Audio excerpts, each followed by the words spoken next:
small to compare to the other one. Too really, short? No, really tiny. Oh. Yeah. So how are you? So, What? I don't know what happened to that. So this right here, see, like, it's really tiny. Oh, okay. You can just make it bigger here. Select the layer. This one. Hit S for scale. What? S for scale. Okay. And then you can scale it up. Okay.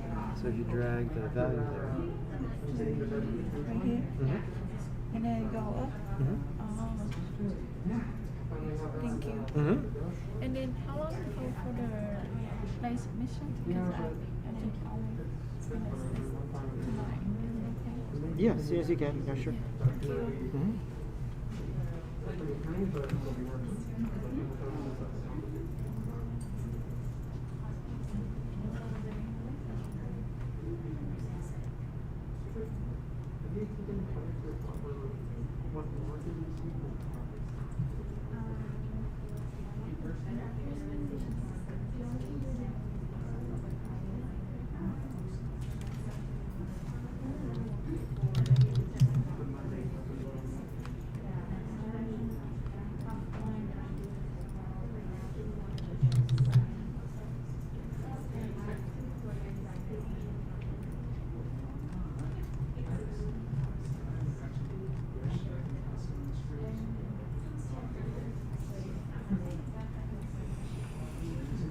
Cool.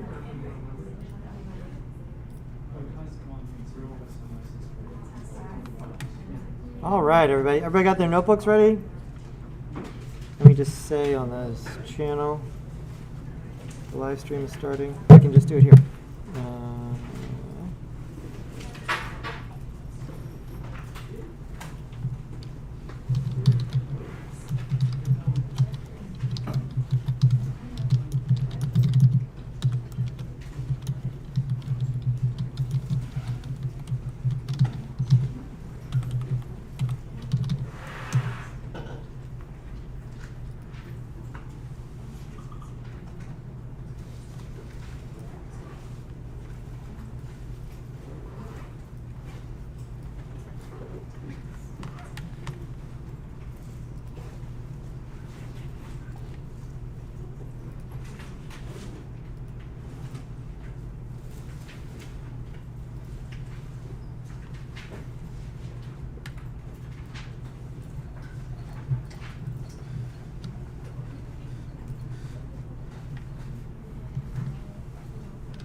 I talked on Monday about how to look at the live stream recordings on YouTube.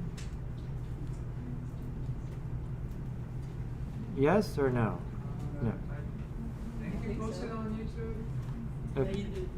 Yeah, okay, let me say it again.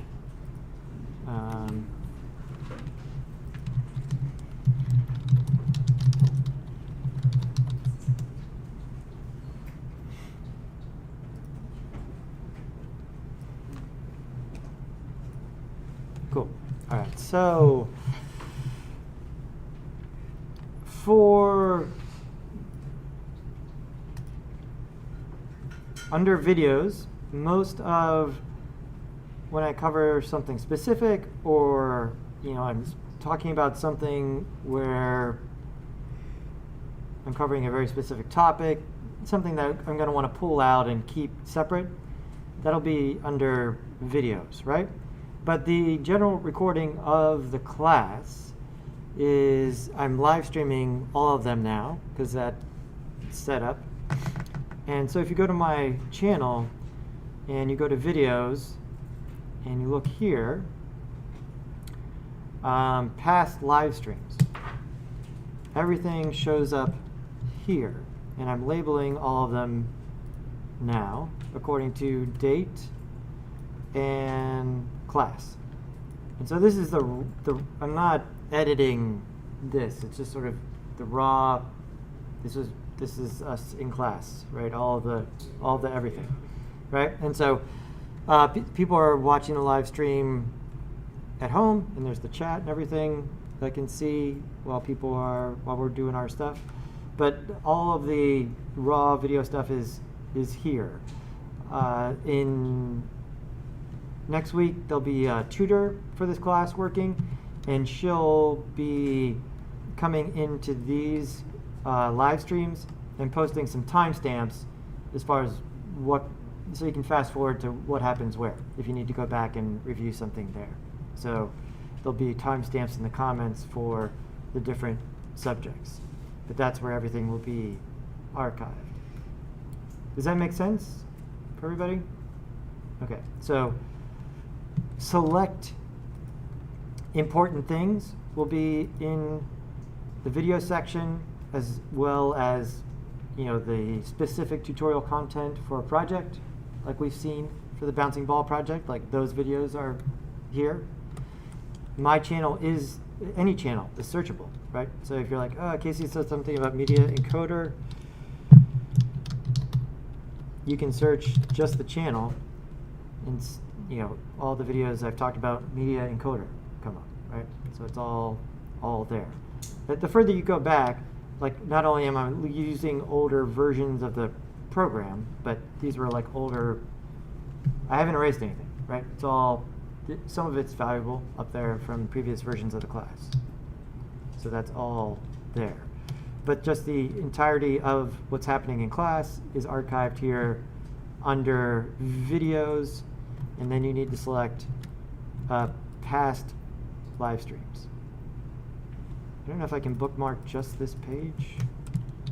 I don't know if that is static or not. What happens when I post that on Slack?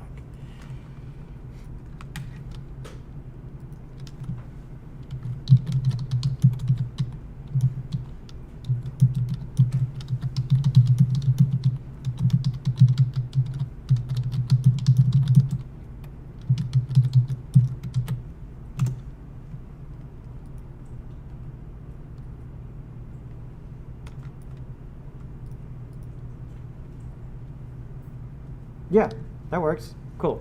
So that's on Slack right there. It takes you right to the archive of live streams, right? So for this class and all of the other classes. And like I said, these will be time-stamped imminently, so that when we take breaks and I'm like, hey, give this a try, it's still going, right? But you can just sort of fast forward to the next part if you need to review something. So it's all there.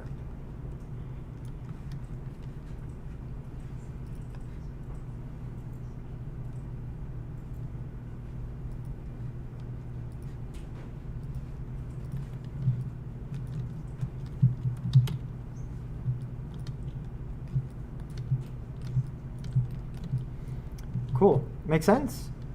All right, let's pick up where we left off and then switch gears, because we do not have class on Monday, right? Monday is Labor Day.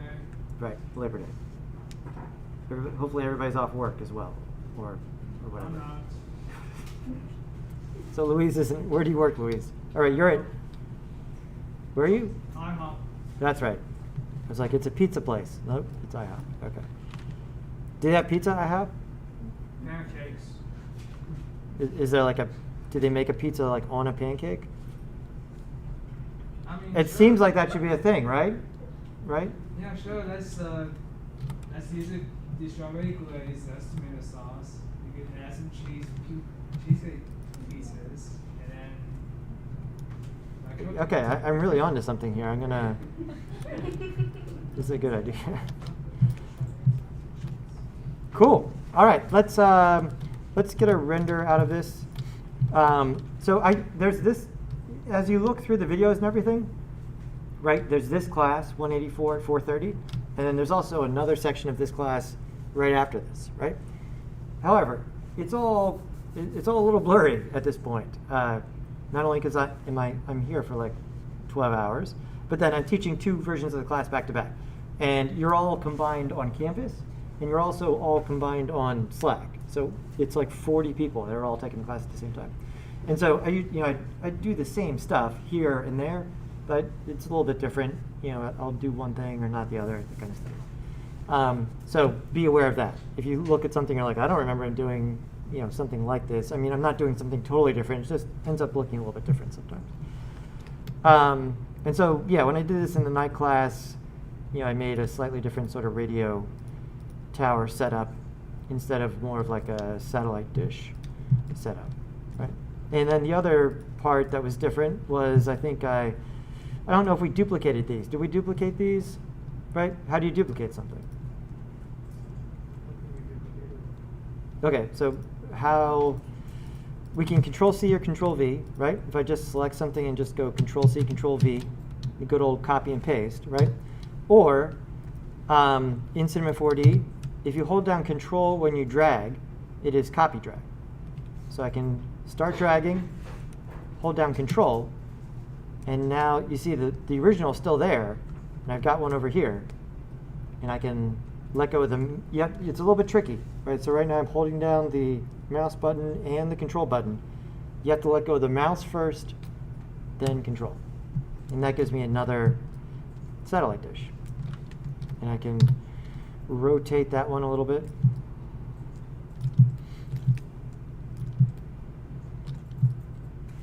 And we did make a sky last time, right? And we brought in that picture. I thought that didn't look great. Let's try something else. And so we've got the sky. I'm going to make another material. And so I've got a material. And anybody remember what are all of these guys over here? Channels. Exactly right. Jelly, you were going to say that, right? Yeah. Yep. Channels. Channels. And so which channel did we use for that sky object on Monday? Jelly. Luminance. Nailing it. All right. So let's get rid of color and reflectance. And instead of bringing in that picture on luminance, right here, this is where we loaded an image previously. There's some stuff down here that's pretty interesting. And so you can bring in a color. I think I said this on Monday, right? So I'm going to need a little bit of help here as far as like, wait, did I say this? If I start speaking as if I said something and you have no idea what I'm talking about, like, hey, we have no idea what you're talking about, right? Because it may have been someone else. We have a material. That's the whole thing. On a material, we have channels, right? And the channels are sort of aspects of stuff, right? So the color, the reflection, the transparency, and then on a channel, there's two possibilities. One is a texture. A texture is just another computer graphics word for, image, some pixel-based a bunch of pixels, right? Could be JPEG, could be a PNG, some other formats, or a shader. So a shader is a little more ambiguous. A shader is really more like a vector, right? And so which Adobe program do you use for images to edit them? Photoshop, right? And another word for that is raster, right? When you see the word raster, you should think of pixel, right? It's a pixel-based editing program. A shader, what Adobe program is used for vectors? Like if you, what's that? AI. Yeah, Illustrator. Illustrator, exactly right. Right, makes AI files. These are not pixel-based, they're more based on instructions. And so what we're going to do here is we're going to use a gradient. And this gradient falls into this category, the shader category. where it's not going to be specifically about pixels, it's more instructions. And so here, I can click and select gradient. And once you're in, you can just double click on this to enter the shader instructions. And from here, this should look fairly familiar for gradient controls that you've used. And so what we're going to do is we're going to create like a sunset sort of situation. And so instead of being horizontal, we'll be vertical. And so I'm going to change this to 2D V. And you can see that it goes up and down now, which is what I want. And I'm going to just edit the gradient. And so I'm going to push these nodes around a little bit so that it's dark at the top, and then sort of like an orange at the bottom, maybe a red. Right? So this isn't crazy for everybody, right? You've seen every program has gradients to some extent, and they have a similar sort of interface. And so you can see what's going on there. It's a little dark.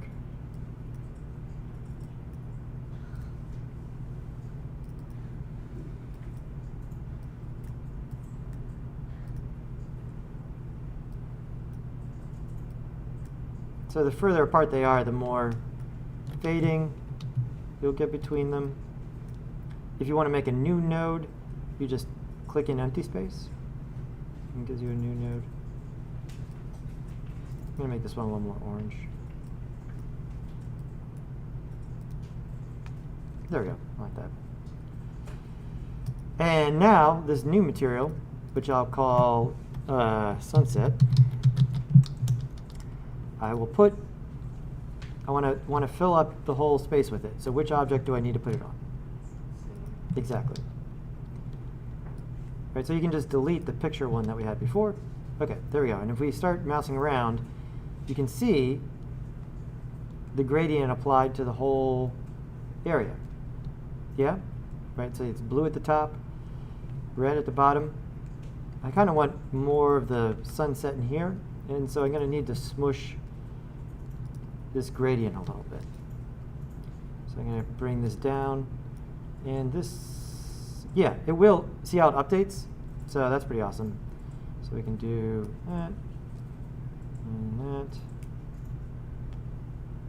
There we go. Cool. This looks better, yeah? Yeah. And save. And then I'm going to click on my light, general, and I'm going to tint the light based on my sunset. There we go. And maybe also turn down the shadows.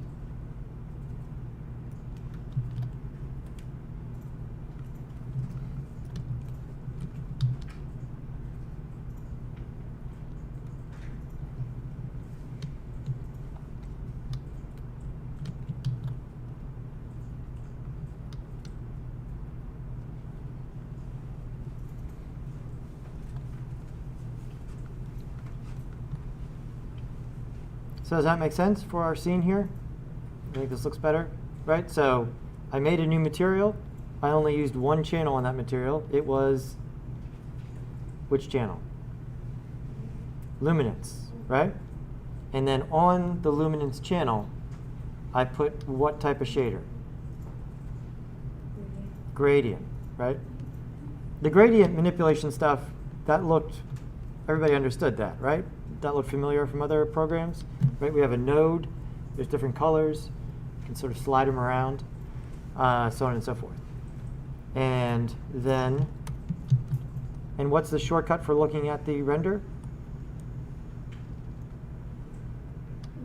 Control R, exactly, right? Because remember, in After Effects, we've done a lot of work here, and so now it does look closer to the render, but you have to hit Control R in order to see the shadows and a bunch of other stuff.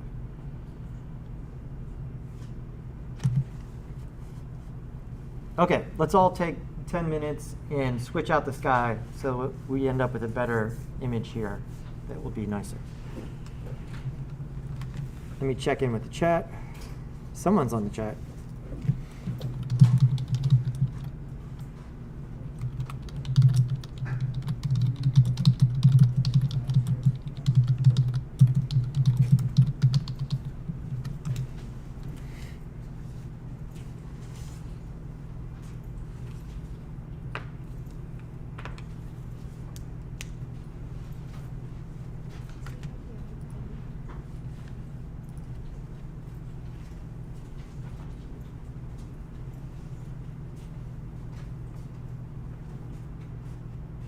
All right, looks good, Caitlin. You got the gradient on there. So you can double click on the node, right? Then you can go into the back panel.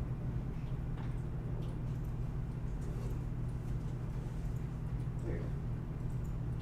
And then at the bottom one,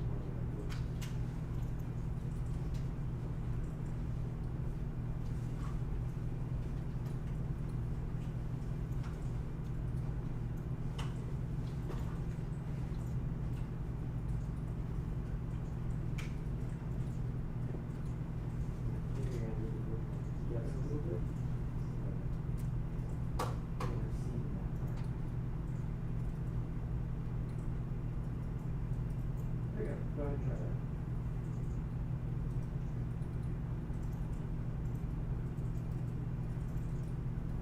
And so, yeah, delete that one. Exactly. Nice.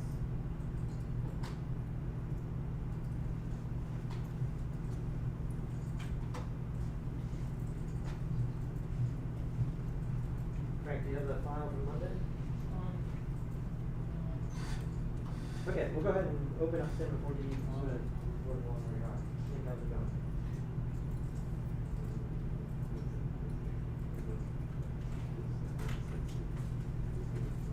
Okay. Okay.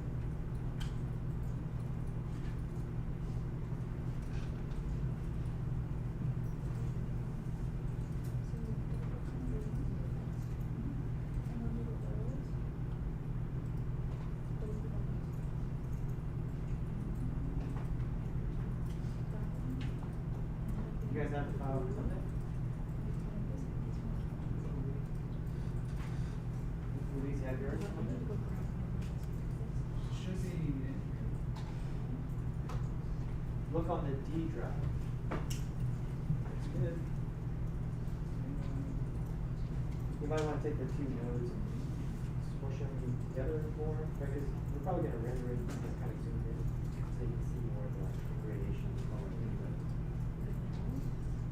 The gradient nodes. So you put them on the, that's what you call the little handles on the gradient.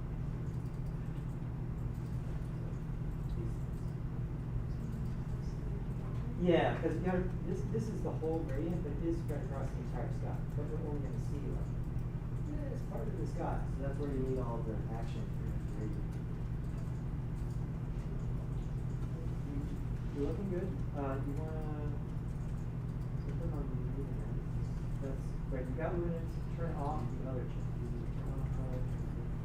Turn on luminance. There you go. So now this is just close that once. And so you want to switch from U is horizontal. You want V. There you go. So now you want to set up your sunset. So like a blue over there and an orange. Then that has to go on to which option? Exactly. You get rid of the other.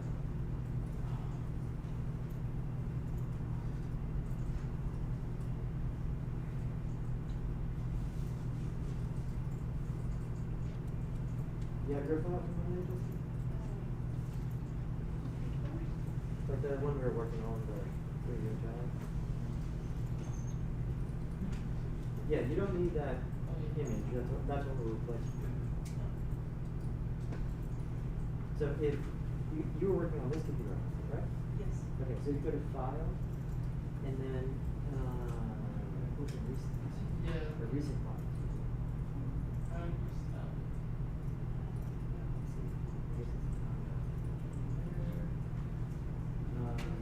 Do you remember where you saved it? Okay. So go ahead and there's two things really. But the first thing you need is the landscape. So if you click and hold the blue box, landscape, right there. There we go. Now you can get started. Sort of. We made it flat on top, make more of like a mesa or a plateau.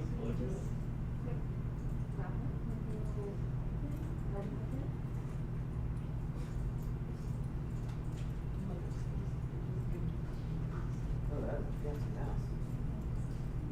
Changing colors and everything.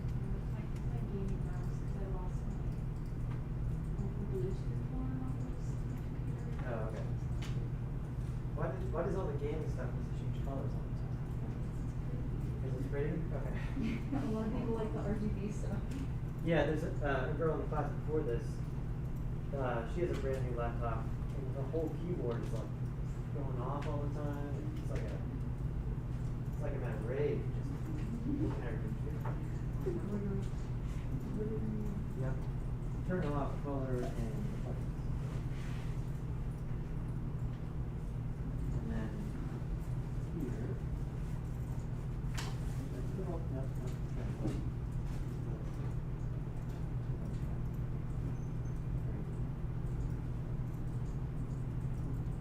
And you want double click right on the picture. That is your computer. You want a 2D V for the vertical picture. So something to write in your notes, probably a good idea, is U is usually the abbreviation for horizontal, and V is vertical, right? So you'll see U and V often, right? Because we talk about X, Y, and Z, but then you also need to be able to describe 2D space as well. And so in the computer, U is horizontal and V is vertical. That's why we changed the gradient from 2D U to 2D V.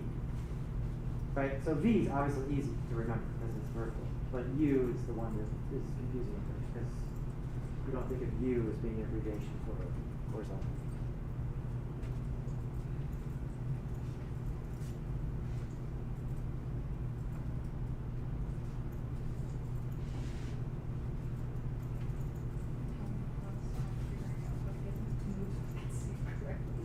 Which? Just the viewport? Yeah. Okay, turn. Hold it. All of the navigation keys you hold down. Alt left button is ordered. Alt and left mouse button.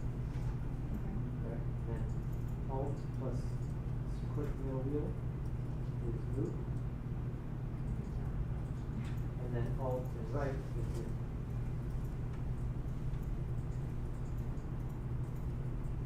Very good. So that's your primary way of moving the camera around. Does that make sense? Yeah.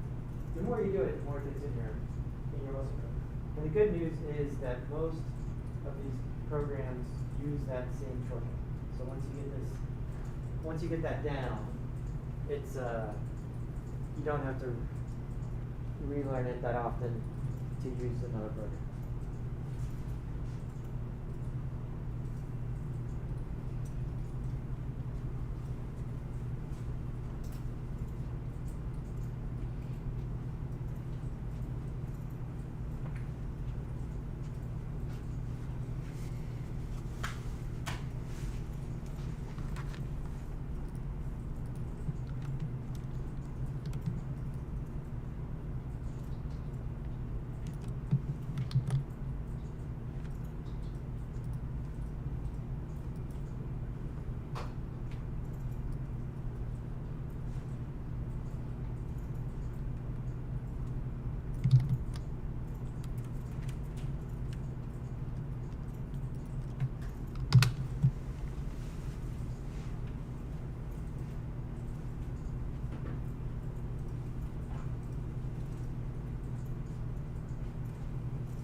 Okay, everybody press save. We're at, let's add one other thing here before we render something out.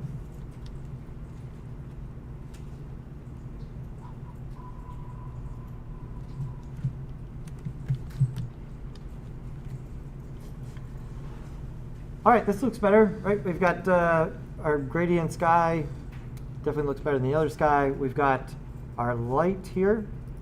And if you don't have it in your notes, remember that this light is the infinite light. So when you look at it up here in the settings for the light, we're using this one, right? Because this is more like the light from the sun. Well, then why aren't we using the sunlight? Because the sunlight has a bunch of other options. We can get to it later, but the infinite light's a little bit simpler and obvious to use. But when you're using the infinite light, I talked about this before, it's like the light coming from the sun, and so we don't move the infinite light. How do you manipulate it? Right, rotate infinite light. So you hit R, and as you rotate it, it's as if you're rotating the sun across the sky.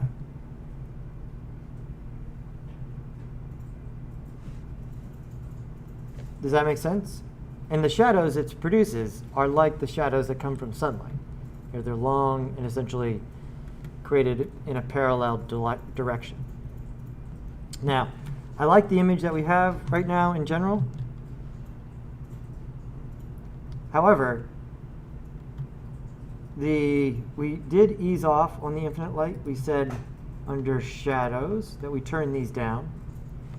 But over here, the image is still really dark, right? In this part of the mesa or whatever it is that we made. And this is another example of the light in computer graphics not working exactly like real light out of the box, right? And so in real world settings, we have ambient light that's bouncing around the room. After light comes out of a light, after the photons come out, it hits something and bounces off something else and continues ricocheting and losing energy. That doesn't happen by default in a regular scene.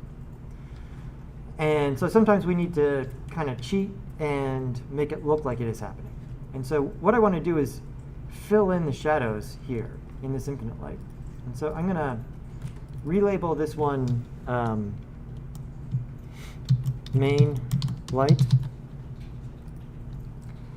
And then, remember how I said you hold down Control to duplicate something? I'm going to Control rotate this. So watch what happens. I'm going to hold down Control, and I'm making another infinite light, and I'm going to put it kind of facing the opposite direction. And so you can see it work here, right? This is kind of the original angle. And if I rotate it around, you can see it filling in the shadows. And so that's what this light is going to be. You can call it your fill light or your bounce light, right? You're using this to bounce or fill in the shadows. And so when I let go, you see it duplicated it. There's main light 1, which is the duplicate. I'll call it fill, F-I-L-L, light, because it's filling in my shadows. And that looks good, but now it's too much. And so this fill light, I'm just going to ease off on the intensity. You know, I want it to fill in the shadows, but I don't want it to be too bright. And so I'm just going to dial that down. And now, you see this is essentially giving me control of like how dark the shadowing is in the dark part of the scene. Right about, you know, I don't want it to be, this is what I had before, where the shadows fall off to really just total black. And I can sort of dial it up. So I see a little bit of what's happening there. And now I can render. That's much better, right? So we don't have those parts of the image falling off into complete darkness. So I selected the main light, and I was in the rotate mode, and then I held down Control as I was rotating to essentially duplicated. And then this is the fill light, the one that's sort of filling in the shadows. The order of these things over here, this slide I don't really need. The order of these things over here doesn't matter, right?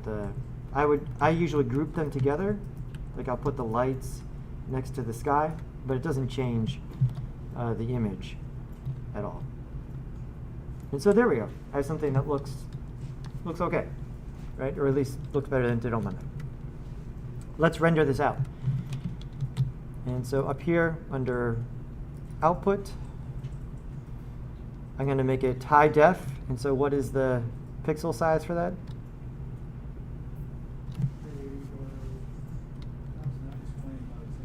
There you go, 1920. Very good. 1920 by 1080. Everybody's got to memorize that one.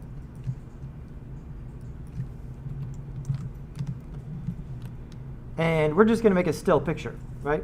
We didn't really animate anything here. We're just as is. And so 1920 by 1080, we'll just say current frame. And under save, I'm going to go ahead and make a JPEG, because this is sort of the final output, right? We're done with this image at this point. We're going to move on to some other stuff. And I'm going to say that this is my Sunset Tower. Doesn't need to be all caps. And I'll say save. And remember, all those settings are up here. All of these buttons have to do with rendering. What does rendering mean? What's another word for render?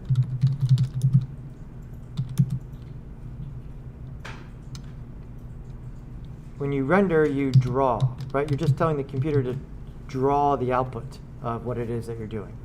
And so we're, essentially make the picture.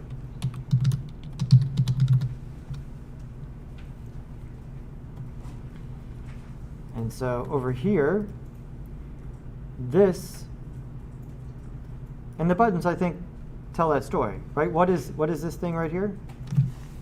Take one. What's the name for that? Anybody take video production? This is the Slate, right? Everybody's seen this in like outtakes, right? This is the thing you clap. The reason you clap is so that you can synchronize the sound and the video later. It's not really a thing you have to do anymore, right? It was much more important when you recorded them separately, but anyways, it's still done, right, to do this. And so this is the settings, the gear, the render settings, and then this button will actually make the image, right? So this is set it up, and then this is render. And so I am going to, I set it all up here, again, with the output settings, 1920 by 1080. Current frame, that's just going to give me one frame.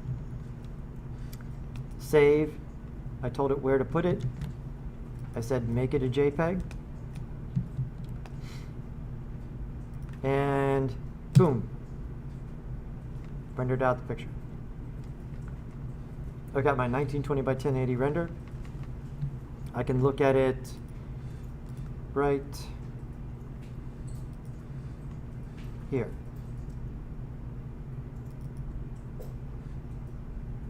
There it is.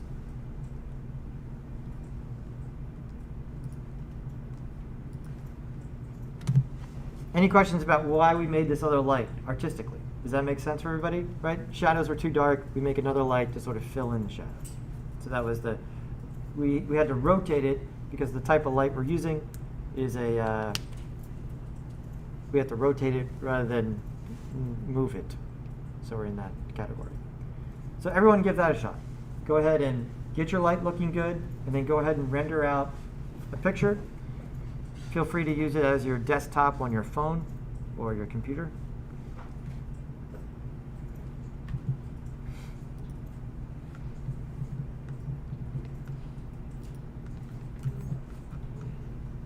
Somebody's watching the chat. They haven't identified themselves yet.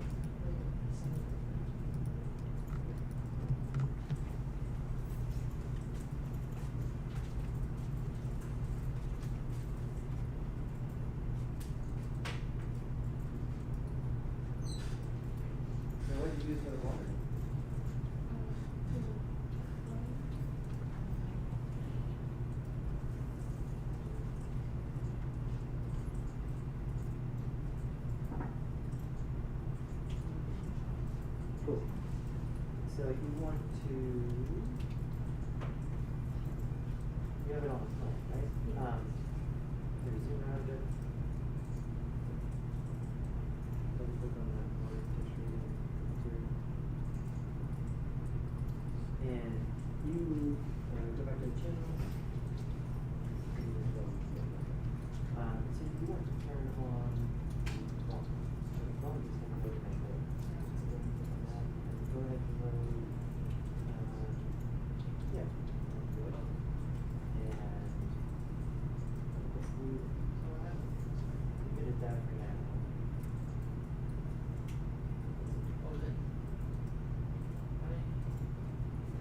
So I think the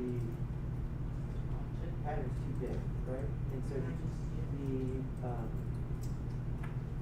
the easiest way to do that is to click on the tag. Because there's different options when you click on the tag versus when you click on the tier.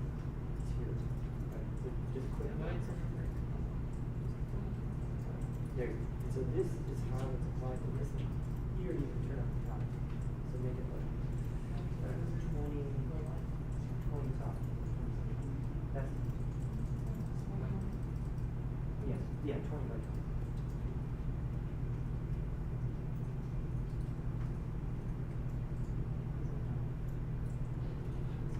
Try this one for the top.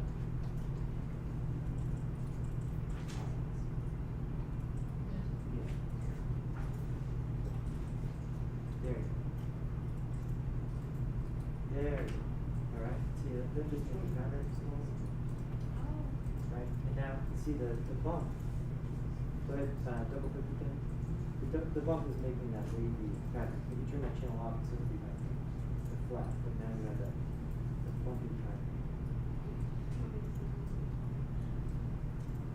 Yeah. What do you have going on in the reflection channel?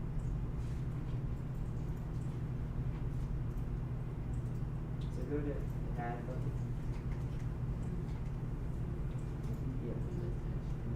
Vector, it's going to give you control buttons. And then turn, see the word, that's the, this is a whole thing, but under layer 1, turn this down. Okay? So it's reflected on 2. Now try record. So you'll get more of the sky being reflected into the light.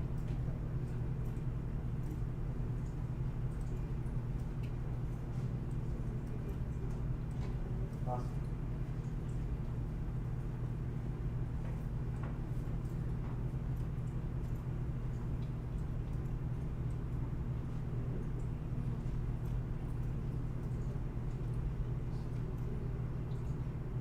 Yeah.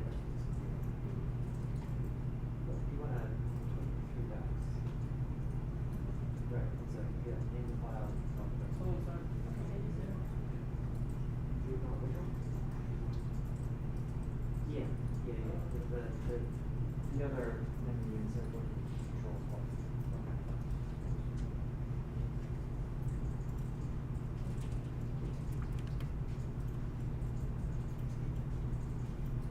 That's good. So if you go to the item array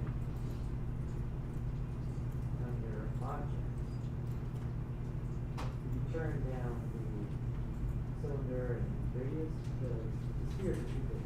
Go to the sphere.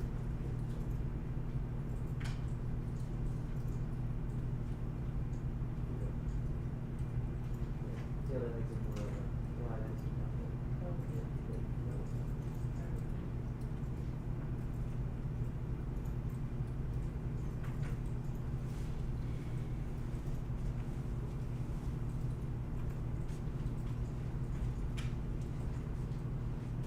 Looks good.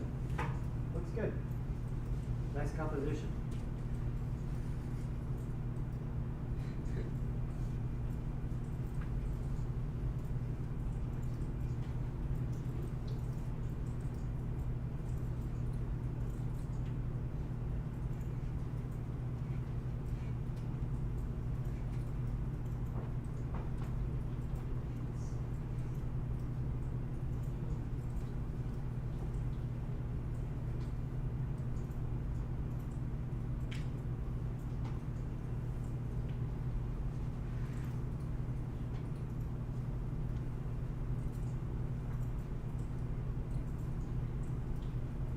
the middle or the right? Is it the right? The middle button is the make a picture button.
Yeah, you want to turn on the movie channel. You gotta check that box.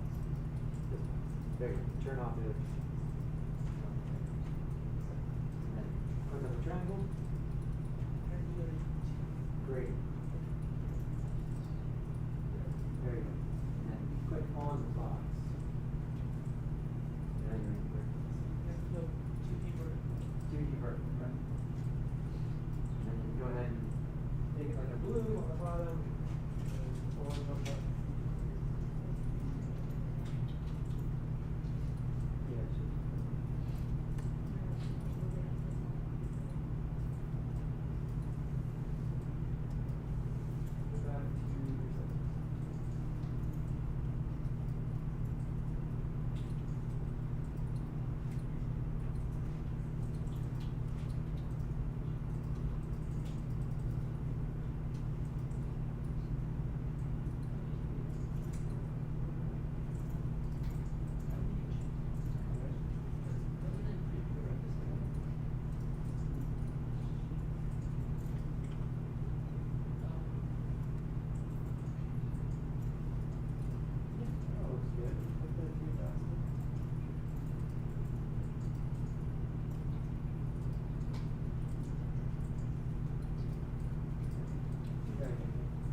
Yeah, so saving doesn't make the file. That's just saving where you're going to save it. So go close this. Here, there. Now the picture's rendered. Now go to that part.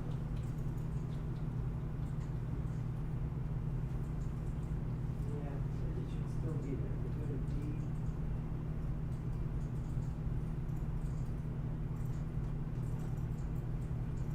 Something about that recent file is part of it.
Everybody saving? Good. Okay, grab your notebooks. Let's do we gotta switch gears to talk about Wednesday's project, but let's do, I got some ideas looking around at everything. Let's do one more session on this.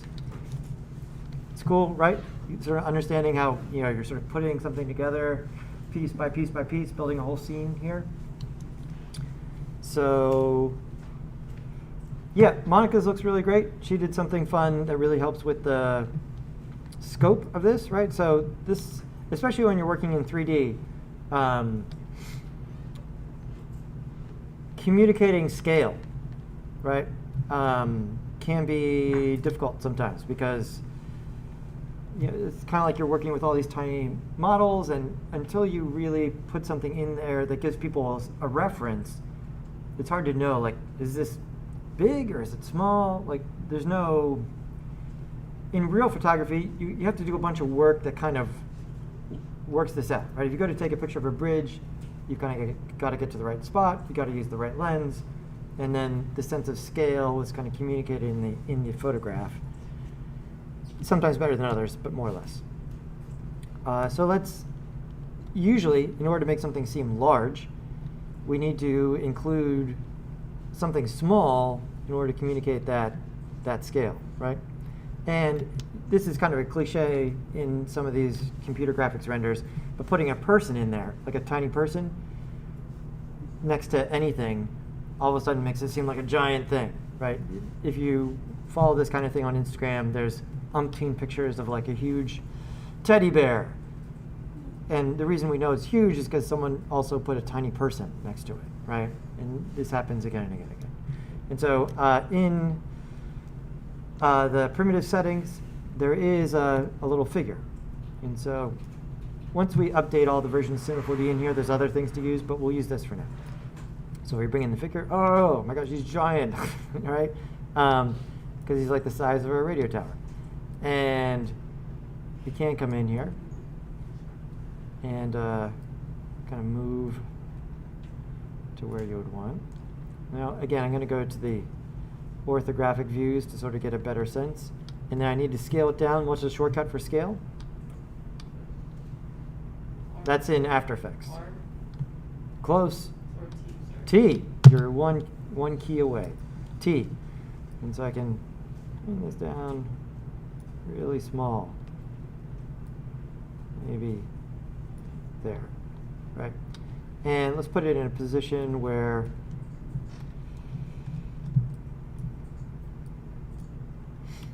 E, move it over here, maybe a little bigger. That looks good. And we always want to position our figure. Did I flatten it out? I don't think I did. There we go. If you select the figure,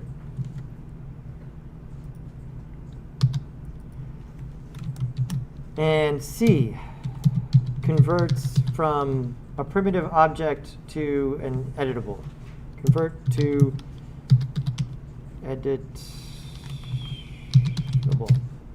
Editable. So watch what happens here when I do this. Okay, not Control C or Command C, just you have it selected and you just hit C. Watch what happens. So the figure here, I have it selected. I can't be zoomed in when I do this. C. Now, you look at it, there's a plus. If I press the plus, I unfold, and you can see that gives me access to all of the body parts of this mannequin figure, this drawing figure. And I can position this by selecting a part. So for instance, let's get the arm. There we go. So selecting a part, and then the way it's set up right now, rotating. So that's going to be the key here, is that in order to position, you're going to rotate into that position. Right? The only thing that you moved was the character to sort of put him in the right place. To position everything. It's like you're grabbing the parts of it and rotating it into position. Questions about that? Okay. Make the character, position and scale, hit C, and then, do something besides this, right? Which is kind of weird.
So that's the hierarchy of the character. We'll talk more about hierarchies. We're going to build our own hierarchies later.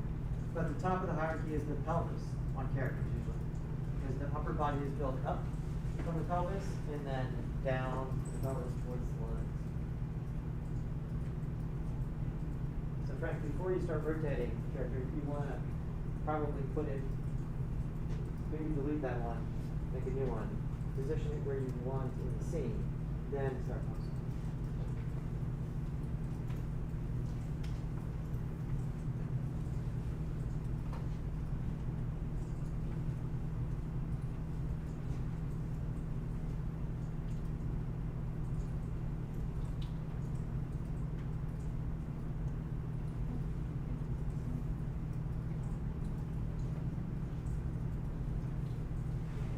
You are anchored, so you're moving anchored. Now.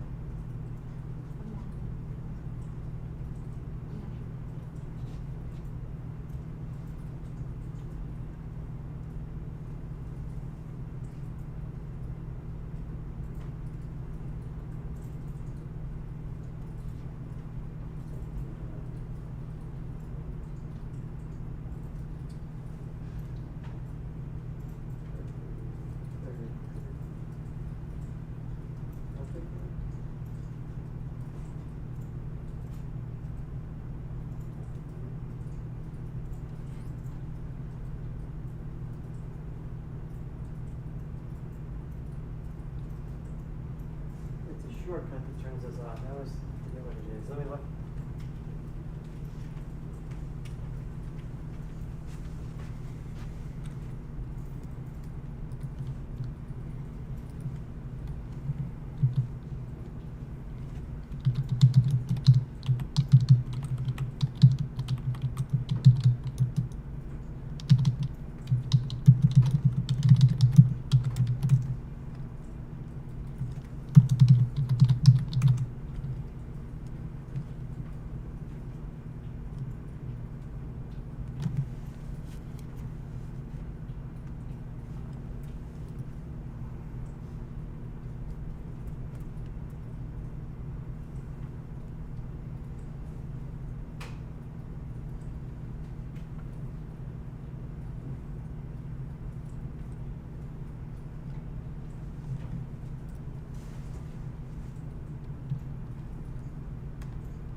Monica, Alt-D.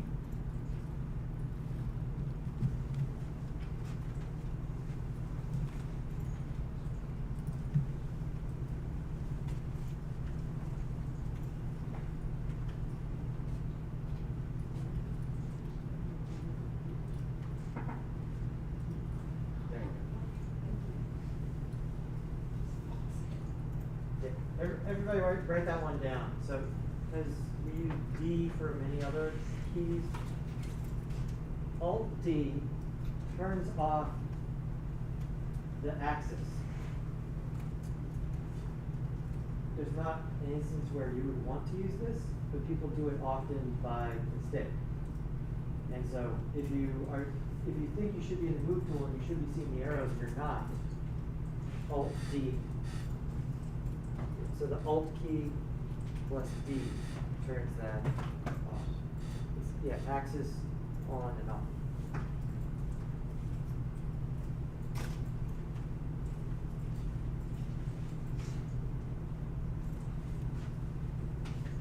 Once you make your tiny person or people, really think about your photographic composition as far as how am I communicating the scale based on where I'm placing the camera. How many of you guys have taken digital photography here? Or at all? Okay.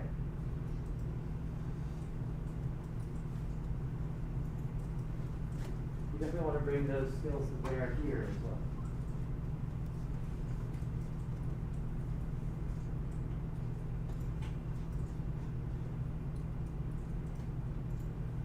That's good. Now you want to add the person to the mountain.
trying to make it flat on top.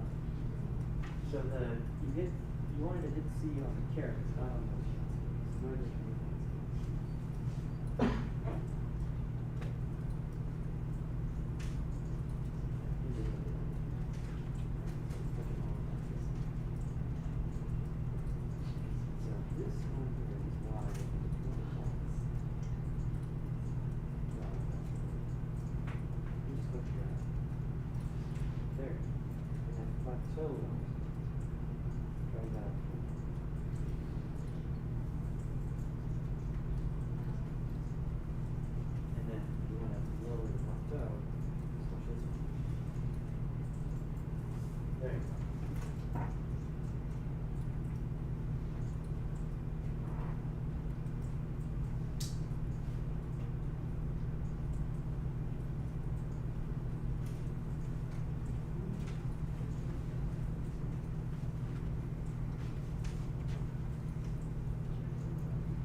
So once you get your people into the picture, go ahead and make another render.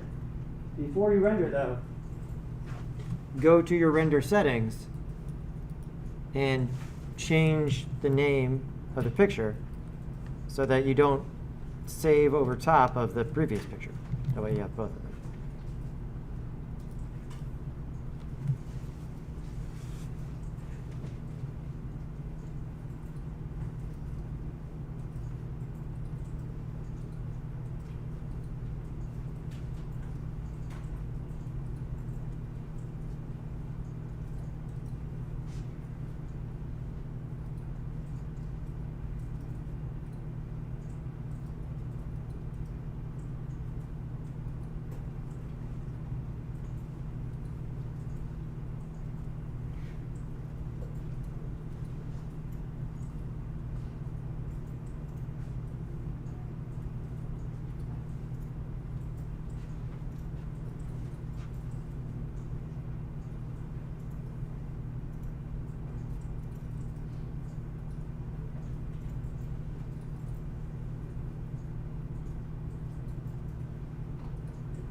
Cool. Everybody save. Go ahead, step away from the computer, grab your notebooks real quick. So Wednesdays, we check in with our online students. And like I said, if you guys are all here, right? So you just go into the weekly assignment and say, you know, was in person. But in an effort to make everyone aware of each other. Now, like I said, there's two sections here. And so I'll do like half of these now and then half of these in the evening class, you know. So let's check in with our online students to see what their questions are.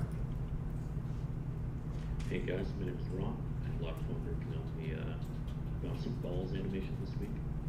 I had a question about how to change specifically the 3D balls color in After Effects. I know that you can change the individual 2D ones like this one here just by selecting this, double clicking tint. But as you can see, my single 3D ball was not colored orange. So I'd like to know if I can do that in After Effects or if I can change it just in Cinema 4D. Thank you.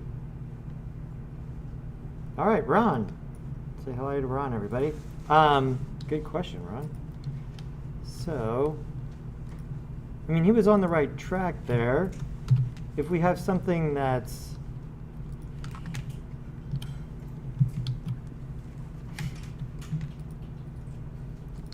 colored,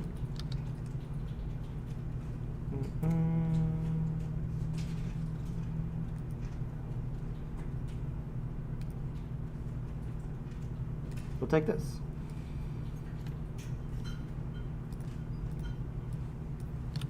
There we go.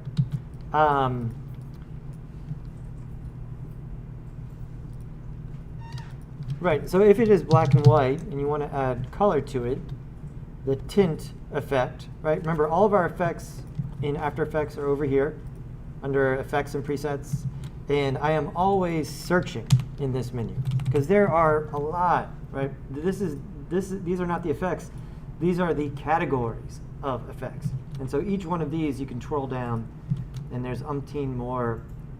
There's a lot, right? There's a reason the program's called After Effects. There's a lot of effects. So tint. Let's see. Tint will match, yeah, the dark and the light to two different colors, right? And so there, the bright part is being mapped to blue, the dark part is being mapped to red or whatever, and that gives us this.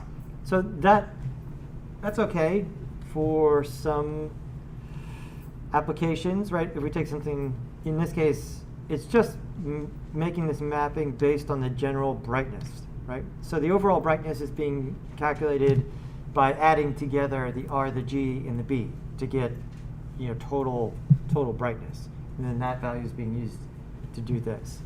The other effect to do things that are more intricate is a fun one, Colorama. C-O-L-O-R-A-M-A, like a party for colors. And so Colorama, right?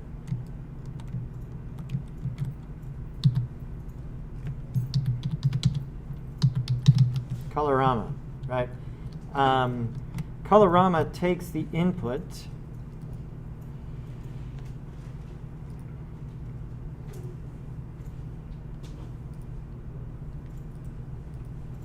Let me pull it back up here.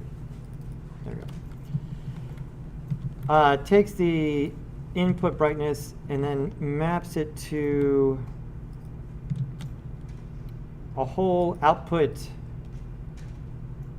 gradient. Okay, so this is useful. This is kind of like the gradient node editor that we were just using in Cinema 4D, except it's presented in this circular fashion, right?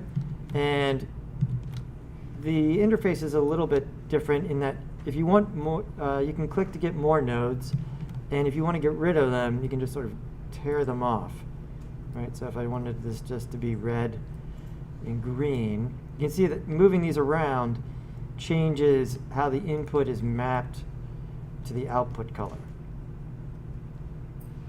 And so I could do something much more with a lot more gradation than you could with tint, right? But tint gets the job done a lot. There's a lot of instances where you have like a black and white image and you want it to be in an accent color, and so tint works pretty well there. Sound good? And then part of Ron's other question about how would I change the color of this ball in Cinema 4D? I think we know the answer to that now, right? If I have this ball here, and I want it to be green, how would I do that?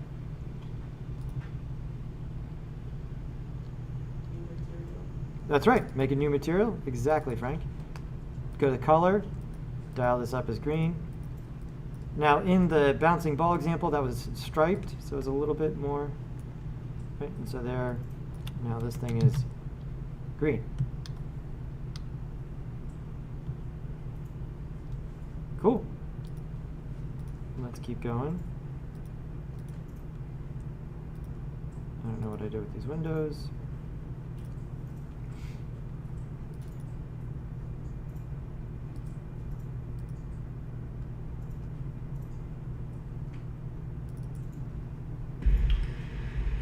Hello everyone, my question was actually on OBS itself. I couldn't get my display capture to be available. It actually just shows an all black screen, and if I says not connected or not available, I can't seem to find anything under the settings of OBS or on my laptop. If anybody would have ideas, let me know. Okay, that's Zach. Right, so everybody saw the tutorial I posted about making these screen recordings, right? Even if you're here, it's probably a good idea to check that out as far as, I mean, OBS is the software that I'm using to do all of this. It's the best screen recording software. It's free. You know, what's not to like? What's not to like? But there is this thing with sometimes it coming up black, and so Zach, I would say, update your graphics drivers.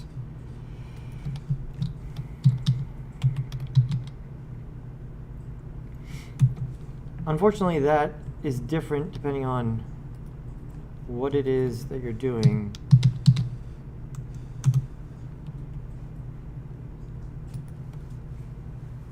I'm trying to pull this up here. I can't update them on the school computer, but I should be able to at least pull this up.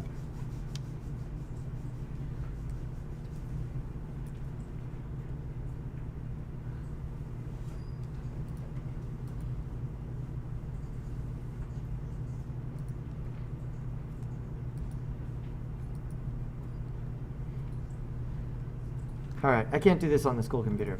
Next week, I'm going to end up using my machine that has the updated Cinema 4D on it for some of this, and so I can go through doing that there. Anybody else run into this? No, okay. I'll send a message to Zach as well about that. Cool, that's Zach. Here's Kaylee. Hi, just a quick clarification question on which version of Cinema 4D you're using. I've been using the S24 version as per the technology login challenge. Then I noticed on Monday you're using the auto version. Just wondering if you could clarify if you changed which one you're using or not. And also, if you could explain the difference between the two, because I'm kind of lost in what the exact differences are. That's all. Thanks. Right. So when you download at home, what version are you guys getting at home? 24, right? At S24 to be exact. The S is important. They release it twice a year. One of them has an S in front, the other one has an R in front. So S24 was the, I have no idea what the S stands for. I'll have to look it up. I mean, it's released in the spring, so that sounds good. Let's say it's the spring 24. The school computers will hopefully be updated in like a week to have 24 on here as well. It's just problems. And so hopefully that will be fixed. Right now at school, this version is, if I go to help, about, right, this is 20. And so hopefully in a week, this will look the same as at home. None of the stuff that we've done so far is that different, right? The new version has some other buttons up here that we'll get into, but everything that we've done so far is the same, for the last bunch of versions, right? When they update these things, it's not like the core stuff that changes a whole bunch. It's a lot of the surrounding things. Cool. Christine? This is a non-program question. It's a class question. So I know that the online questions are due Wednesday before class. So like, what if you don't show up on Monday, but you plan to be in class on Wednesday? Do you still have to do the online questions, or do you put in person because you're going to be there later in the day? I'm not sure how that works. Thanks. Yeah, just say in person, right? If you're planning to be there on Wednesday, that means you're in person 1 week. You don't have to do the video question, right? I mean, I have to set the due date at some point so that they're in, so that we can watch them in class. You know, I just say that you're going to be in person or that you were, right? And then go from there.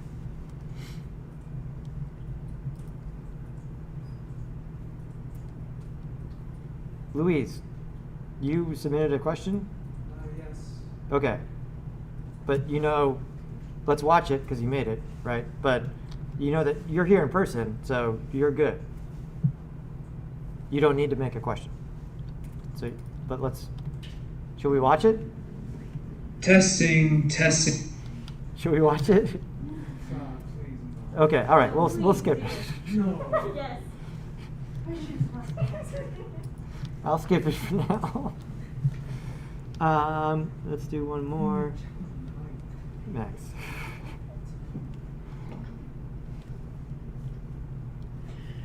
Howdy, something I've noticed about the software that we're using is that we're using Cinema 4D. Is there a particular reason why we're using that kind of software instead of something like Blender or Studio 3ds Max? That'll be it. Cool. Yeah, once people start to learn this, the next thing they want to talk about is like which program you're using. The reason we use Cinema 4D is I like it best. I think it is the best for people learning this, like at the beginning. I've used 3ds Max some. Blender is much better. I'm gonna slowly incorporate more Blender over the, I can't switch the whole class like right when I want to. But Cinema 4D, super solid. I think it's much easier for people to learn quickly. I've seen students get much better results very quickly in Cinema 4D after learning it, and so that's why we're there. We may do some Blender as well, but yeah. Again, like I'm really into the art making, not super into like the debating about the programs part of it. Let's do one more.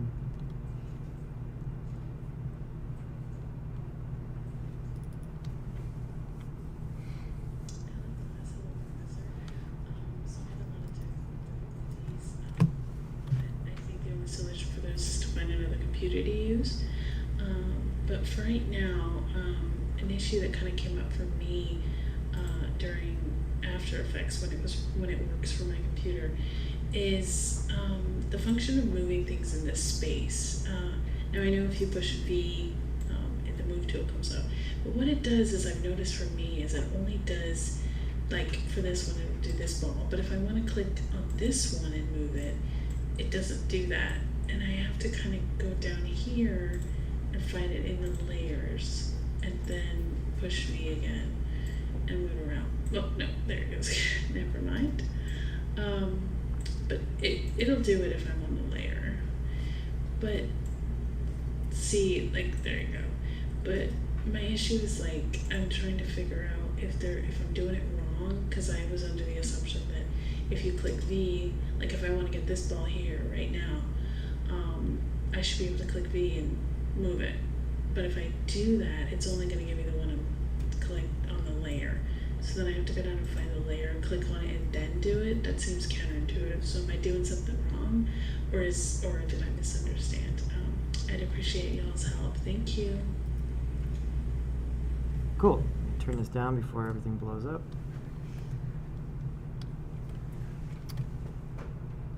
So does anybody notice something here?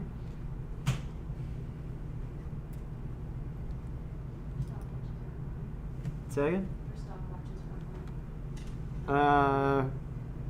Yeah, the stopwatches aren't on, but she's looking at like the mask settings there. Jelly? I don't think this is right, but she added in her frame by frame animation before she was done with the animation. The After I don't know Effects? if it would affect it in any other way, but I feel like if it's blocking her, maybe to get rid of that animation first, and then more time till it's finished. Yeah, you're close. So the order here, right? So this is the frame by frame animation, the Adobe Animate, right? And then this is the bouncing ball, the After Effects bouncing ball, right? And so this is on top of this.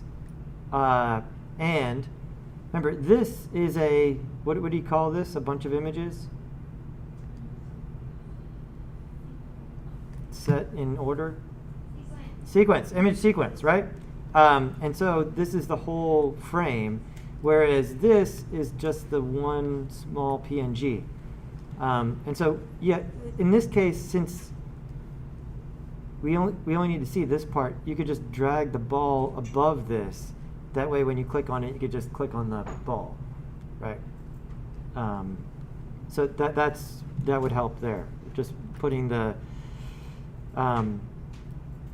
animate below and this above would let you click on that. Or, like she said, I mean, you could just click on the right layer here to select the thing that you want to manipulate. Does that make sense for everybody? Cool. All right, great. There's some of our online participants. Cool. I'll go over the other ones then in the next session. Awesome.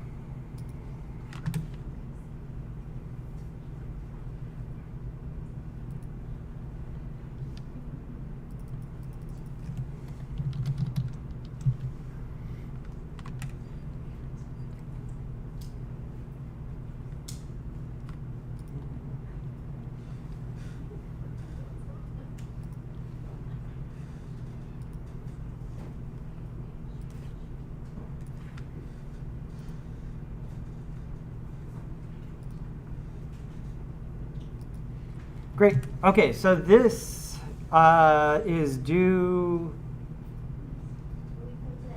a week from today. Right. Monday we are off school. And so keep in mind, this is another After Effects based project here. And then the week after this, we're going to do Cinema 4D thing. And everybody's warmed up for Cinema 4D now that we spent Monday and today putting a scene together from scratch. Everybody feel like they have a better idea when they open up that program now? Kind of. Getting there. All right. And so we need to switch back to After Effects, and we're going to cover something, the use of typography, because we're going to be using type to put titles on things and to put credits at the end of things. And as designers, this project is designed to hopefully steer you away from making some really bad type decisions. So this is something that may not seem super exciting on the surface. However, it is extremely important, right? Especially when you go to show your work to people hiring you.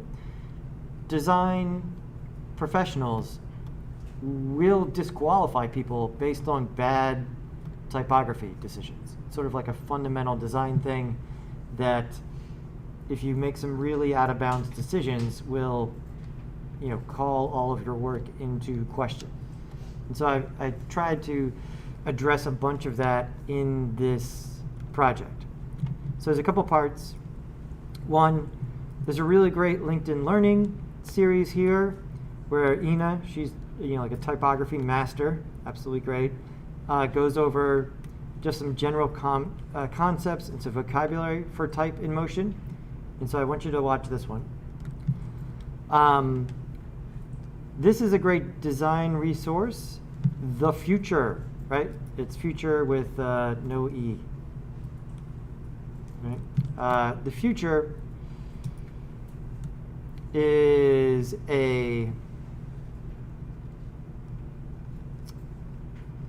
what is even the word I'm looking for here? It's the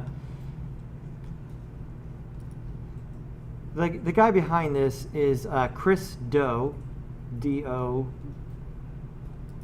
He's a designer with a firm called Blind, and he also does a lot of work in the area of design education. And I would bookmark it. Their YouTube channel is really great.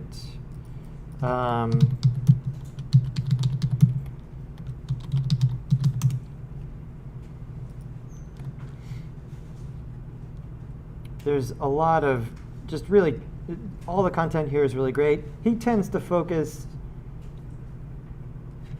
a lot on the business of doing design business, which is really great. He's very aggressive about believing and marketing yourself, and working with clients, pricing with clients, all of these sort of things. It's really great. He's really good.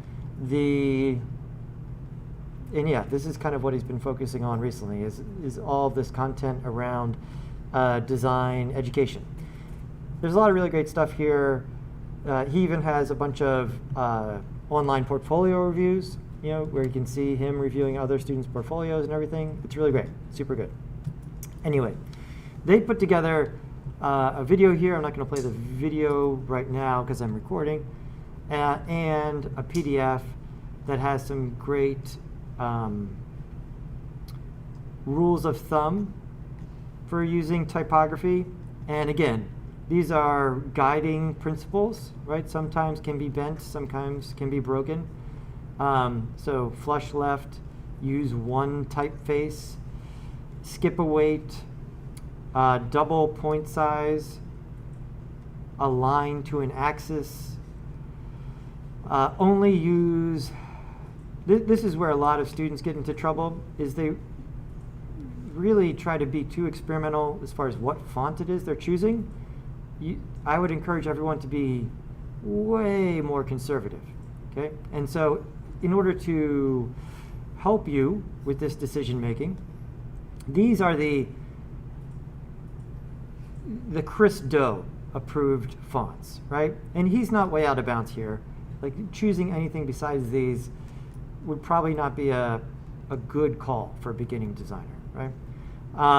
And so I have simplified that in that I've taken all of them and compiled them here in this zip file.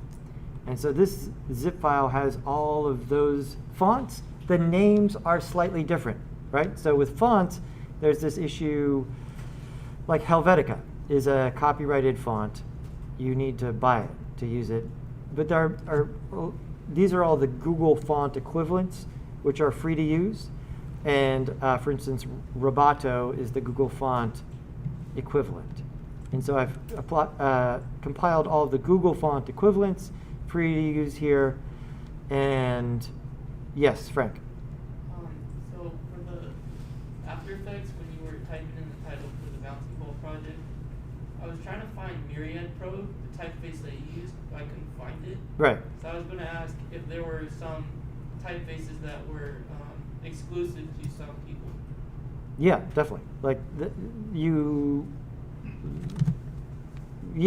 you can download other fonts that are not in the computer, and they can be super expensive.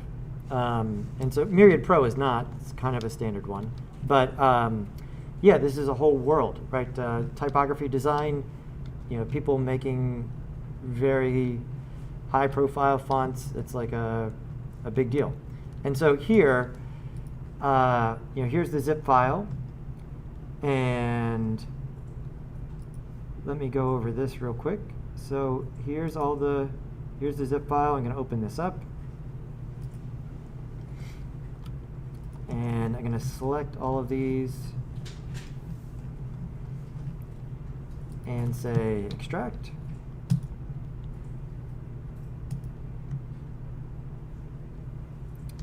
there's a way to do this. What was it?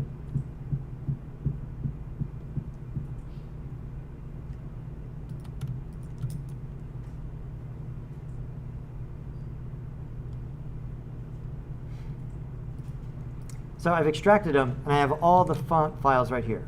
So what I would write down, one of the font file types is TTF. You'll see two primarily, OTF and TTF. These are all TTF files. When you on Windows, if you double click one, it opens up the font display, and then you can install that font on your machine. Now, like I said, and like Frank was saying, I had Myriad Pro on my machine when I was doing that. You guys may or may not have. That's fine. But now we all have the same stuff, right? These are all there. On a school machine, I think you would need to reinstall it because all that gets reset every time you log in. And so what is this? Arvo bold. And so if I come back to After Effects now, you used to have to restart After Effects in order to see the font you just loaded, but I think it is good now. If I come in here and I make some new type,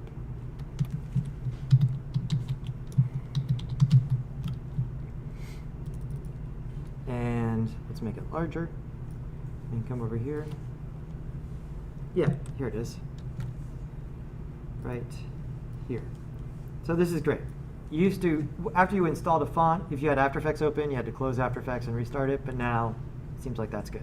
And then that window opens up on Mac too, if I remember correctly, right? If you double click on the font file. Is anyone Mac in here or no? You are, right? Right, so that's still right. You double click on it, opens up the window, you can say install font. Okay, and so we'll select that. There we go. And I can scale this up.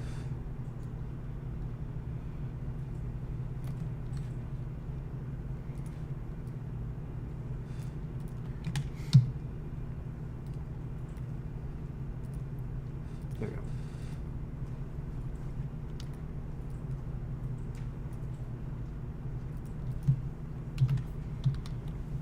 So using a font in After Effects, is that part clear? Right, so you download them all, so you have them. Double click to install.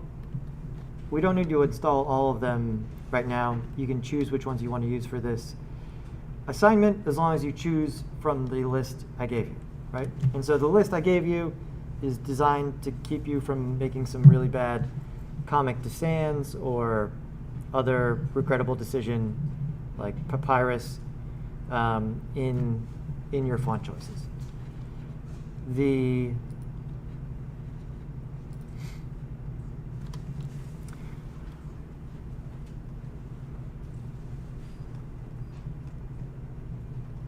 This is what we're making for this project. And so the basics of animating typography, using easing functions to have typography easily come in and out, animating in After Effects, and creating some sort of card for the end of your animations with your contact information on it, right? That looks decent. And so again, a little dry, but I can't stress this enough. This stuff is totally necessary, right? Even if the animation looks great, if the way you wrote your name at the end of it looks awful, people will be like, it's not great. It's just from a professional standpoint, really, really important. Cool. So does this make sense what we're making here? Yes. Do we have to make like exactly that where it says like save typography to play between like every word? Yeah. So for these scenes here, I do want you to do this. You can pick another font.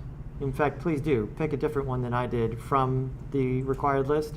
But yeah, I want you to use that copy. Now, at the end, don't put my name on it. Put your name on it. And don't put my contact information on it. Put your contact information on it. Everybody with me on that part? Right. But before that, yes. right? So I include my Instagram and my website and my Gmail, right?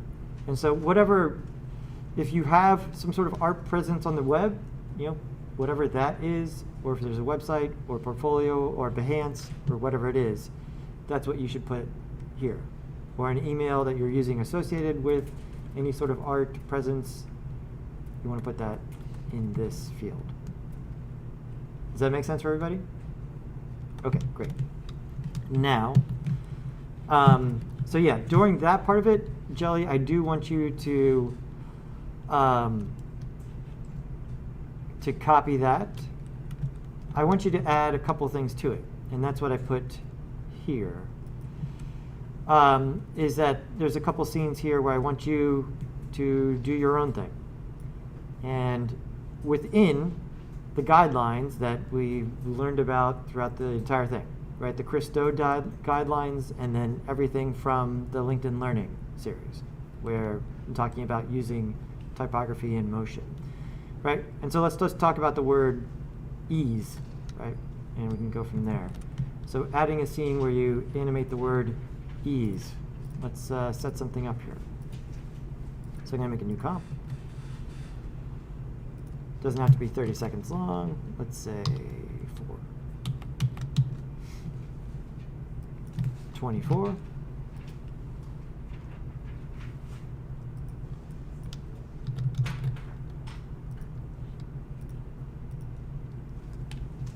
Great.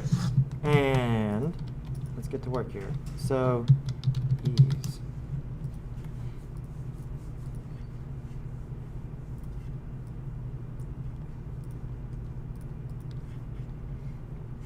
When you're scaling type, it's better to do it over here from the pixel size, right?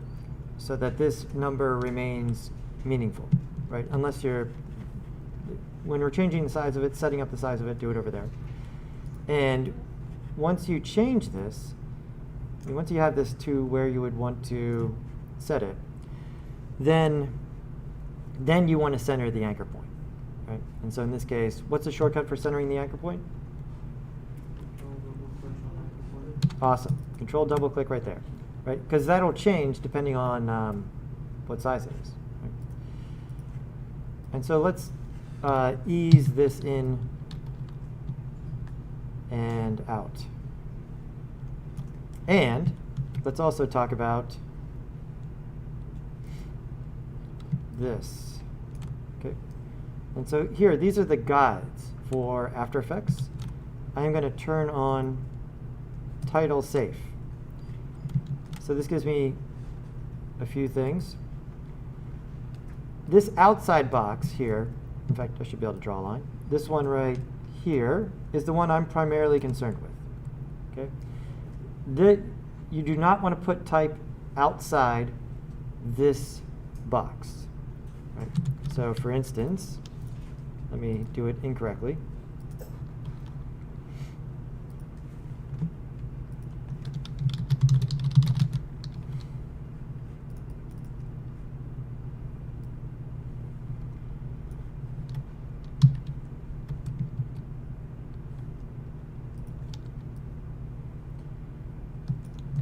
We would not want to put something up here, right, where it's outside the box, too close to the frame.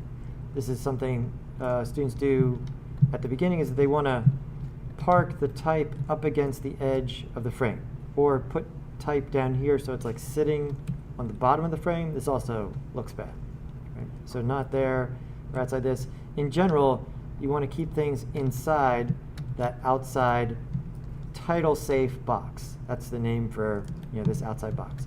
The other boxes are guides for other types of TV, right? TV used to be much less wide, more of a 4:3 aspect ratio. This is not that much of a big deal anymore, especially for us. Everything we make goes up on the internet, being watched on a screen. The screen generally has these dimensions, so it's not that big a deal. So we want to stay inside that outside box. And I would recommend having this on while you're working. So click and hold title safe grid. Gives that, opens that up so you can see exactly where the grid is and keep all of your type within a usable space. Let's add some animation to this.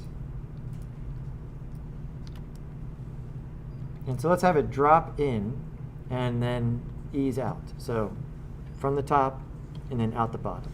Okay.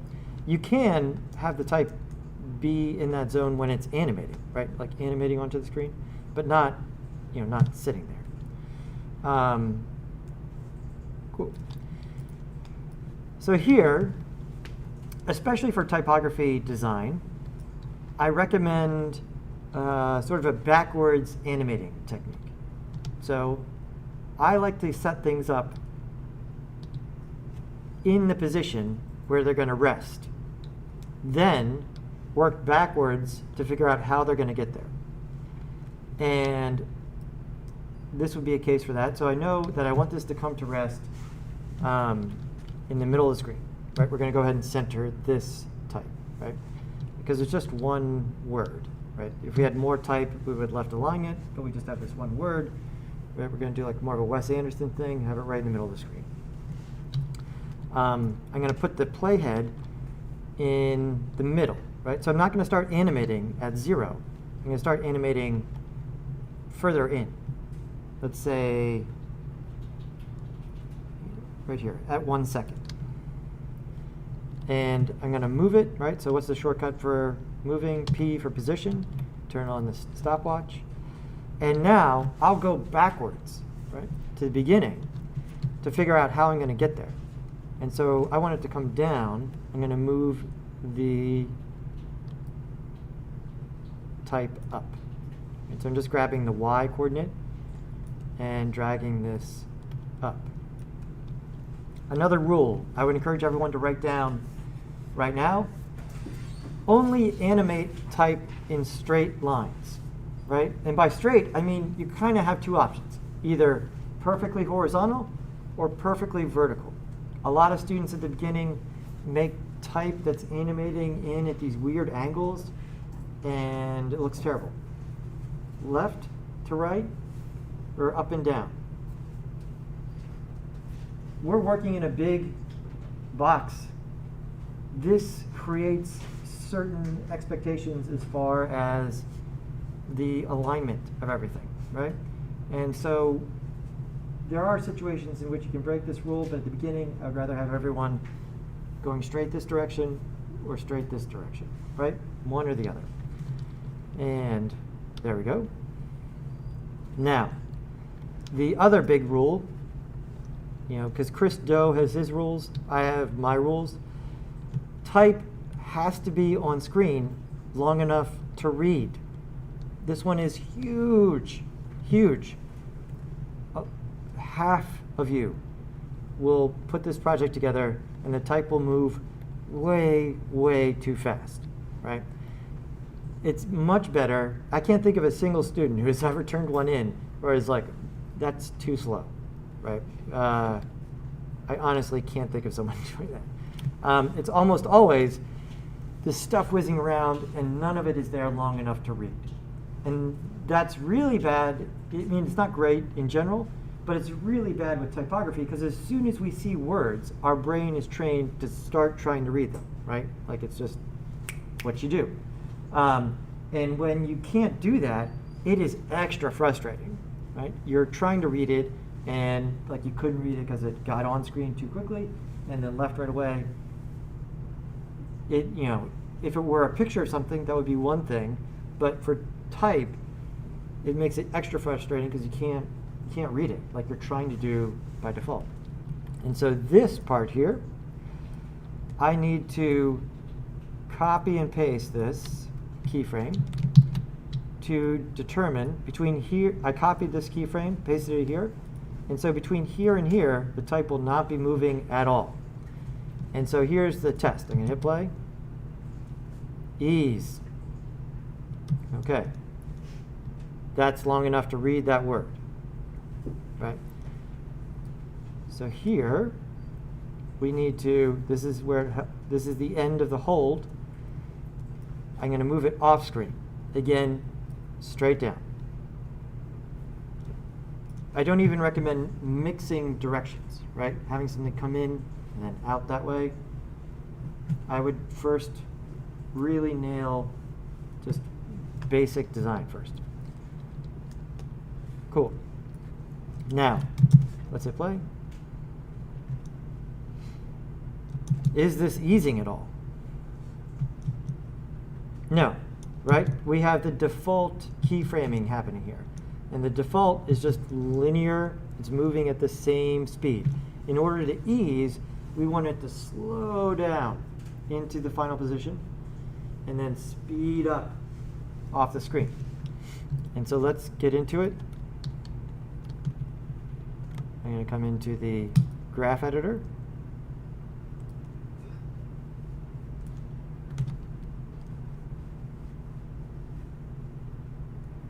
I messed up my workspace. Let's go back to standard.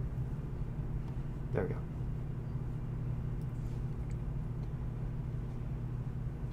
Oh, another great After Effects shortcut. Tilde. The tilde key, let me type it here.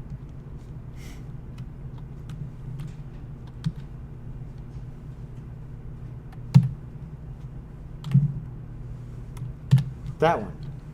The one in the far upper left corner. Tilde, T-I-D-I-L-D-A. This key takes any panel and makes it full screen. So those of you with these tiny, tiny laptop screens, this is your friend, right? In that it makes the interface usable. So for instance, if I come down here to the timeline and I hit tilde, that becomes full screen. How do I get back? Tilde. If my mouse is over the main view, I hit tilde, I just get that. Right? So this is a good way to sort of do a preview without a bunch of other junk. You can do it for any of the panels. Usually it's coming down here so that you get some more room to work in the timeline. So tilde, super good shortcut. Great, let's use it here. And so we want to ease this.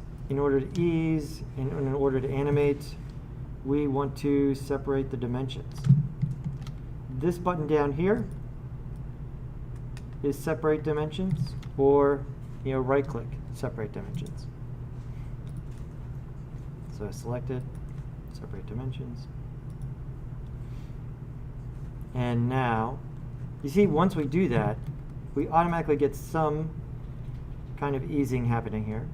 But let's go ahead and tune this a little bit. So which of these lines do we care about here in our instance for our animation right now? First curve. What's that? First curve. Yeah, but which? The green line. The green line, right, because red is which dimension? X is X, right, and green is Y. And so right now we're only moving in the Y. So in fact, if we just click Y over here, the X goes away. We don't even need to worry about it. Cool. So let's make this very much, let's ease it a lot. And so I'm going to take this and really drag this handle out, being careful not to go like this. I'll show you what this looks like.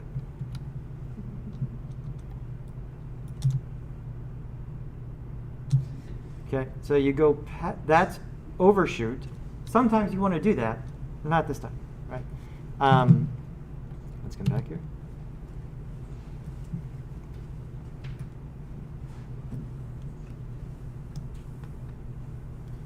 And so the way that you can avoid that is Shift.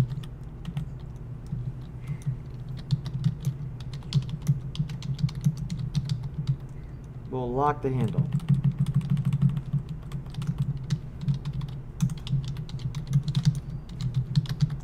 Right, which means no overshoot. So I can drag the handle a whole bunch without having to worry about going past. Right, I'm holding down Shift while I'm dragging. Same thing here. I'm going to grab this one. Grab this one here. Hold down Shift and drag this way out. Let's hit tilde and let's look at this.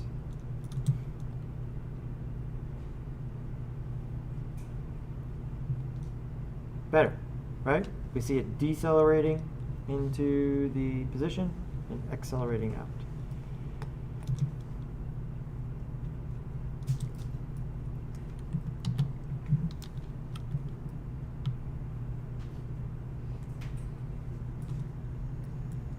I'm going to exaggerate it even more.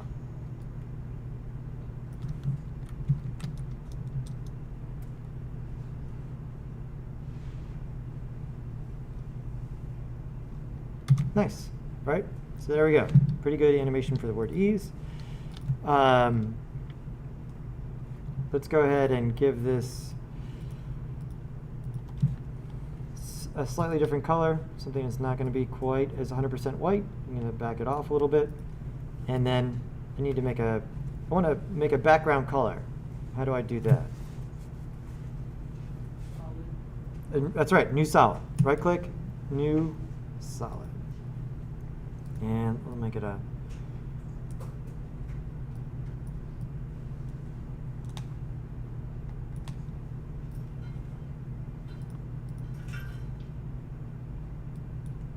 there we go.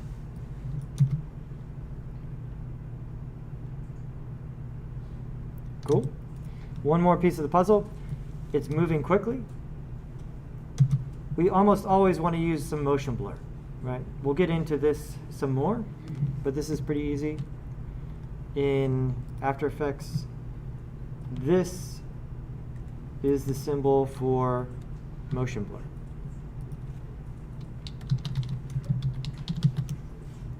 Right? That, it makes sense, I think, right? See how it's like a ball and then copies the ball? And so we can turn it on.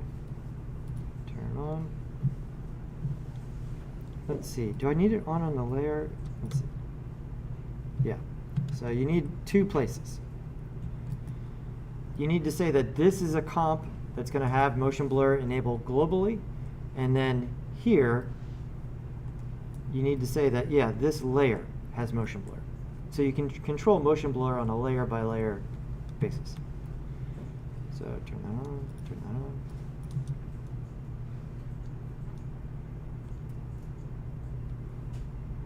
Right, so as opposed to in a still, I mean, you can see it obviously in the still, right?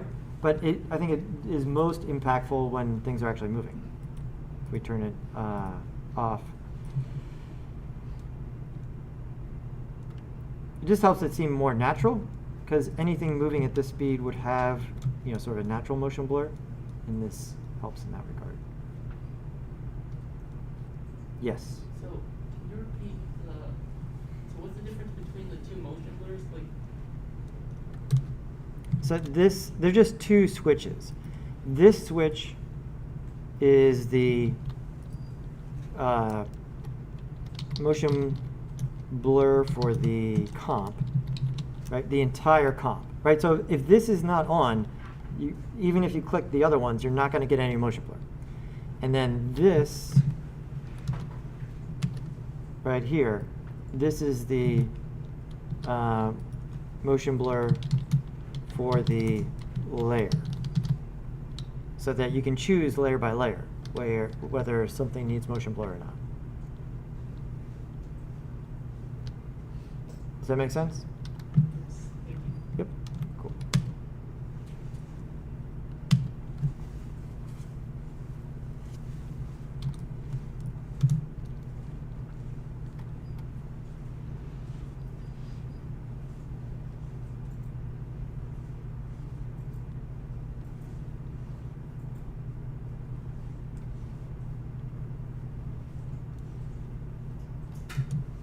So, a scene that animates the word ease. Does the whole thing make sense here? Okay, because I'll post all of this here as a separate video and attach it to the assignment. So you're going to make the scenes that I laid out before, right? And the other videos go over that step by step. And then you get to make some decisions about the word ease, right? We just went over an option. You could also ease this way, right? But not this way. Right, that would look bad. And so you get to come up with some animations for the words small and big together, right? So you can use them together in the same thing. And the word bounce. We've got some experience bouncing last week, right? And so we're talking about the word bounce. What do we think?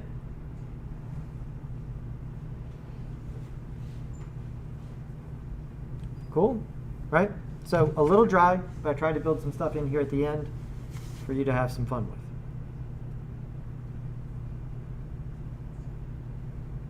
Yes. Yeah. So put everything into, I go over, in my example here, I think I just did these scenes, but it is the same. You would just additionally include your scenes there, right?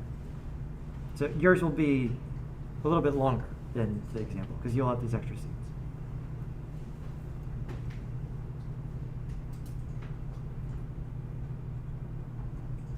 Cool. When are we done? We're done at what time? 7. Okay, well we got enough time. Fire up After Effects and just give it a shot there with the ease to just make sure if you run into questions, we can get those out of the way. Because remember, you're not going to see me on Monday. I hope that's okay. You're going to make it through the day. Yeah. I'm pretty sure. Yeah, okay. I saw it out on the TV that they've got over the station, the whole station. Yeah, it's close. Yeah. That the whole campus is closed. Yeah.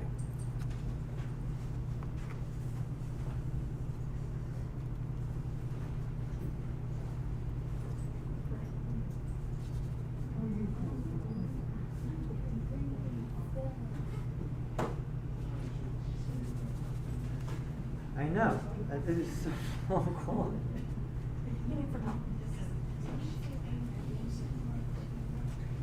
I'm gonna start keeping like jackets.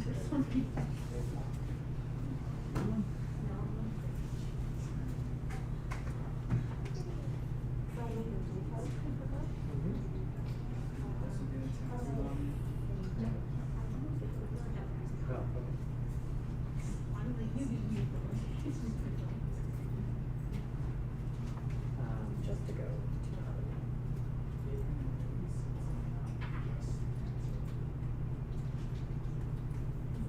This is where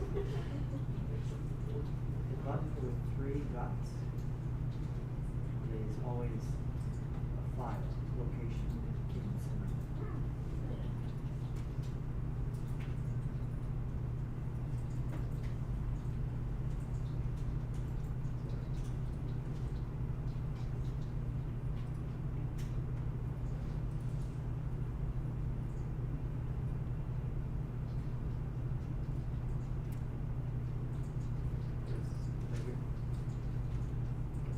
Sometimes it doesn't know how to open it on the school computers.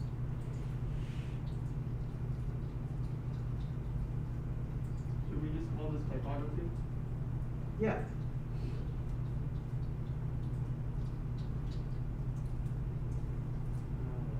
It's here. No, I think it's fine. It's just the computer doesn't know which we're going to use. That's right. This is all good. She was having the same issue. This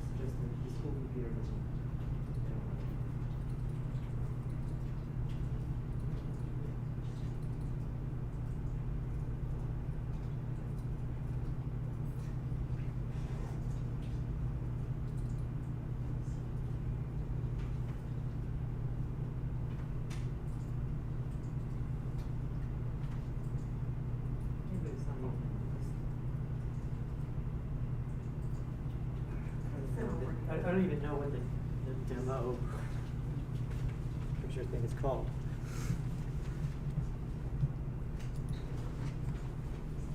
Just photos.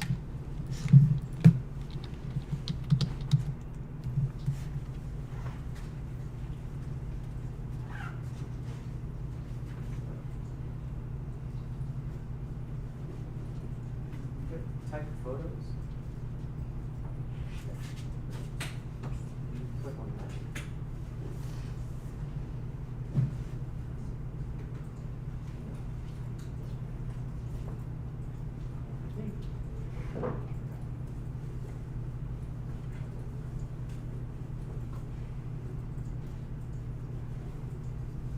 Nope.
Oh, okay. This is right here. Sometimes people click on this by accident. There's no file extension.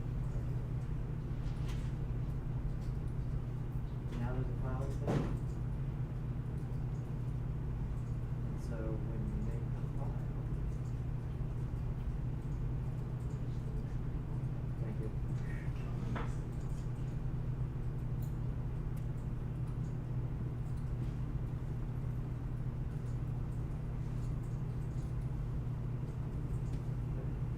So it's just that sometimes that gets clicked on, that one box by accident.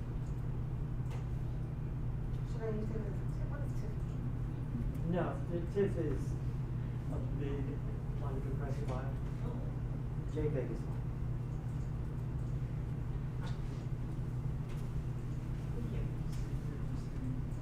You're what?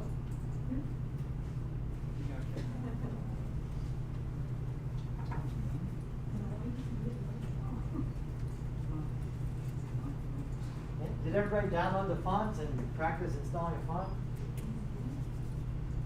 Right. I know it sounds kind of draconian for me to ban all other fonts, but really it's for your own good.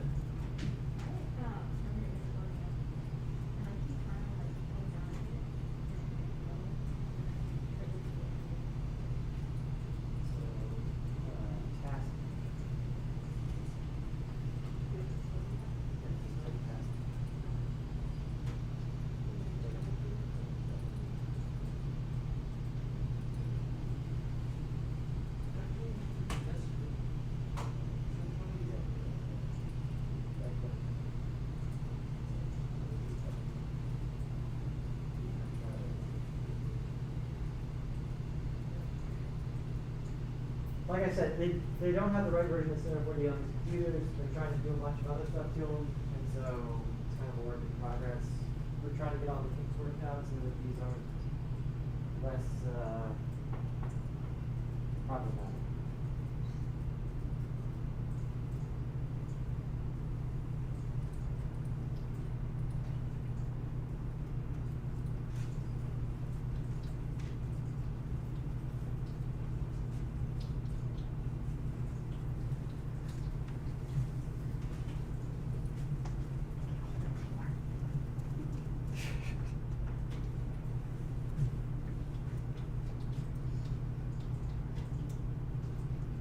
This is easily the coldest room in campus, right? I mean, it's got to be.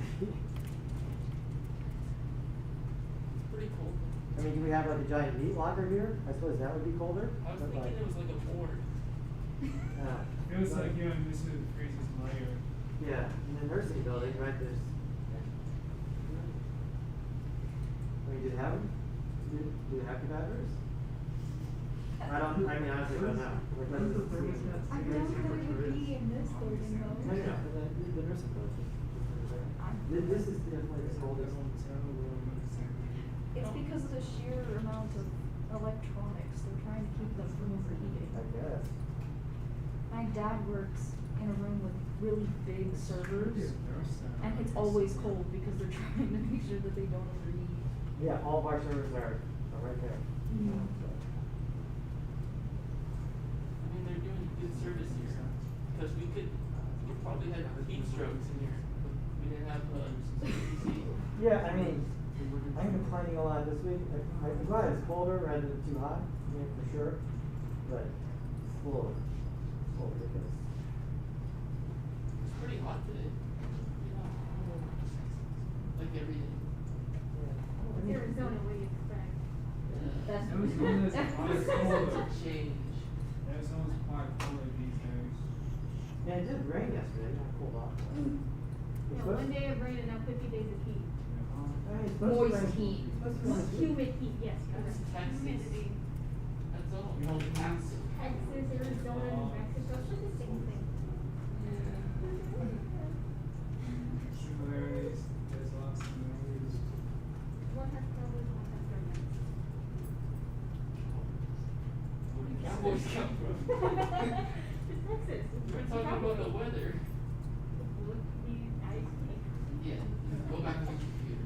God, it's so many things. Excuse me? Yeah, go back. I will throw my keys in here. Or, All you got in research. it's like it was. When it's like- So I know, it says Louis. You know, wait a Kinda tell me, minute, look shaking at it in my as like socks. convention. What? Oh. You know, throw it at her. Screw that razor, I have you. We'll take this outside. But it's way warmer. So that my sweater's longer.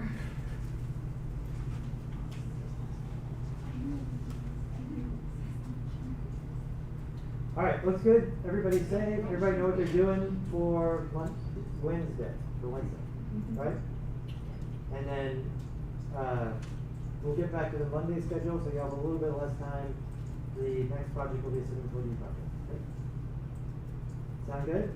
Yeah. All right. All right, you're free to pack up.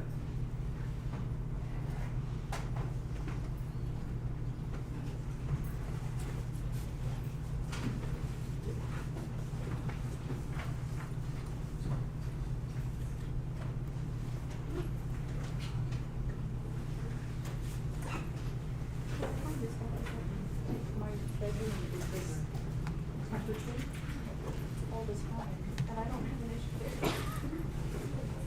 That's true.